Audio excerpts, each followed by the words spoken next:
Hello નમસ્કાર વિદ્યાર્થી મિત્રો, દરેકનું હાર્દિક સ્વાગત છે. મિત્રો ધોરણ 9 વિષય છે તમારો ગુજરાતી, જેની અંદર સૌથી સોલ્યુશન કરવાના છીએ. મિત્રો પાઠ નંબર છે 2, ચોરી અને પ્રયાસ. સૌથી સંપૂર્ણ સોલ્યુશન જોતા પહેલા ચેનલમાં નવા છો તો મિત્રો ફટાફટ ચેનલ સબસ્ક્રાઇબ કરી તમારા મિત્રોને પણ શેર કરી દેશો. અને અગાઉના કોઈ પણ વિષયના અથવા અગાઉના કોઈ પણ ચેપ્ટરના જોશો તે લખવાના બાકી હો તો આપણે ચેનલ પર મિત્રો મળી જશે. મિત્રો સૌથી અંદર પ્રશ્ન નંબર 1. પ્રશ્ન નીચે આપેલા વિકલ્પોમાંથી સાચો વિકલ્પ પસંદ કરી ખરાની નિશાની કરવાની રહેશે.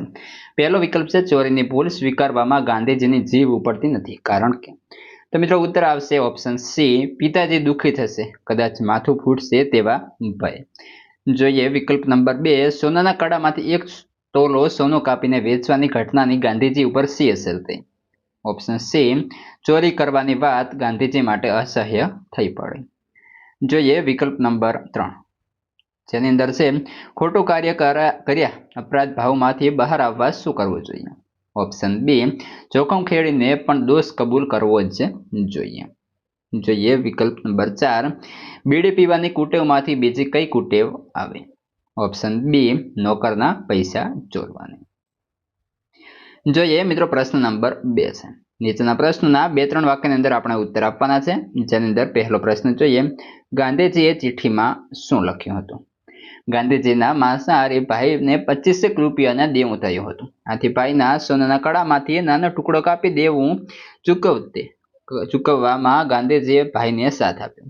આ ચોરી કર્યા પછી ગાંધીજીએ પશ્ચાતાપ થયો. આથી તેમણે પિતાજીને ચિઠ્ઠી લખી, જેમાં આ ચોરી કર્યાની વાત લખી હતી અને પોતાનો દોષ પણ કબૂલ કર્યો હતો. જોઈએ મિત્રો પ્રશ્ન નંબર 3, જેની અંદર પ્રશ્નના જે જવાબ છે 7-8 વાક્યની અંદર આપણે આપવાના રહેશે. પહેલો પ્રશ્ન છે, ચોરી અને પ્રાયશ્ચિત પાઠને આધારે ગાંધીજીના ગુણોનું આપણે વર્ણન કરવાનું છે. ઉત્તર, ચોરી અને પ્રાયશ્ચિત આત્મકથા ખંડમાં ગાંધીજીનો સૌથી મોટો ગુણ એમની નિર્ભીકતા અને પ્રામાણિકતા છે. તેમને બીડી પીવાની ઈચ્છા થઈ, જેથી નોકરના ખિસ્સામાંથી પૈસા ચોરવાની ટેવ પડી. એ બાબતે એમણે નિખાલસપણે એકરાર કર્યા. એ વ્યસન છૂટતું નહોતું અને વડીલોની આજ્ઞા વગર કંઈ થઈ શકે તેમ નહોતું. એના કારણે તેમણે આપઘાત કરવાની ઈચ્છા થઈ, પણ આપઘાત કરવો સહેલો નથી. એમની અનુભવ થતા તે વિચાર પડતો મૂક્યો. પોતાના ભાઈએ કરજ ચૂકવવા ભાઈના સોનાના કડામાંથી એક નાનો ટુકડો કાપી કરજ ચૂકવવામાં ભાઈને સાથ આપ્યો. હવે અનેક બાબતો એમના મનમાં ખટકતી હતી.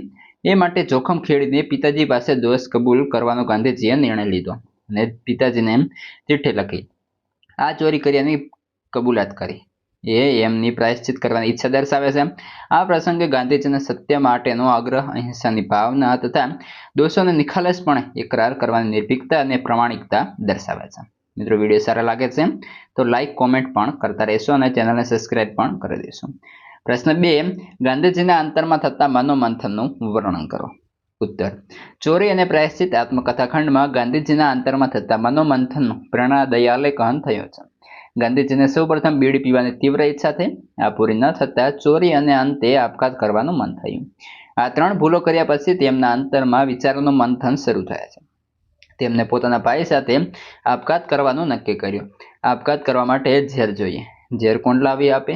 ઝેર ખાઈએ અને મૃત્યુ ન થાય તો મરીને શું લાભ? આવા પ્રશ્નો એમના મનને ઘેરી વળે છે. અંતે રામજીના મંદિરે જઈ દર્શન કરી મનને શાંત કરવું અને આપઘાતનો વિચાર ભૂલી જવો એક નિર્ણય પર ગાંધીજી આવે છે.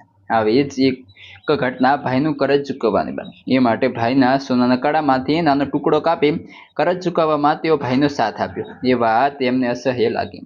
પિતાજી પાસે કબૂલ કરવા છતાં પિતાજી દુઃખી થશે, કદાચ માથું ફૂટશે તો એવા વિચારો મનમાં ઉઠ્યા.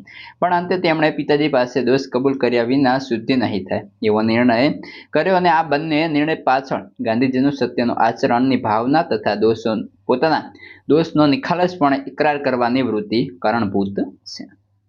મિત્રો આ હતું સંપૂર્ણ સંવિધાનનું સોલ્યુશન. હવે આગળના સંવિધાન સોલ્યુશન અને અન્ય વિષયના આપણે ચેનલ પર મળી જશે. આ વિડીયો ડિસ્ક્રિપ્શનમાં પણ તેની લિંક આપેલી છે.